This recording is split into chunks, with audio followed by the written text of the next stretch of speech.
Jamais. En fait, c'est ça, j'ai pris le temps des fois de me rendre compte de... J'ai pris le temps vraiment de m'asseoir et de réfléchir un peu aux dynamiques de relations que j'ai autour de moi. Et je me suis rendu compte qu'il y avait deux, trois relations comme ça.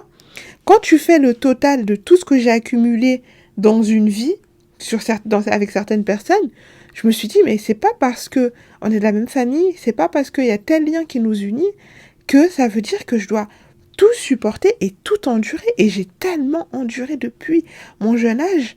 Et je me suis dit, mais attends, il y a un moment donné où ça s'arrête ou pas? Parce qu'en étant plus jeune, j'étais convaincue qu'en grandissant, ça allait s'arrêter. Déjà en grandissant, déjà en étant plus jeune, je me suis dit, je sais que quand je vais grandir, cette personne-là, je vais la virer de ma vie. Ensuite, il y a les aléas de la vie qui font que finalement, bah, tu passes à autre chose. En grandissant, on se dit, bon, peut-être qu'on était jeune, on laisse tomber.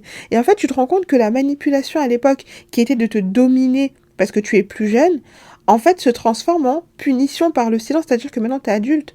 Donc, du coup, cette personne n'a plus autant d'impact sur toi. Comment cette personne de ta famille, des fois, c'est ton parent, par exemple, qui peut te manipuler comme ça, vu que tu es indépendante, comment on va te faire comment on va te maintenir encore dans une espèce de domination mentale?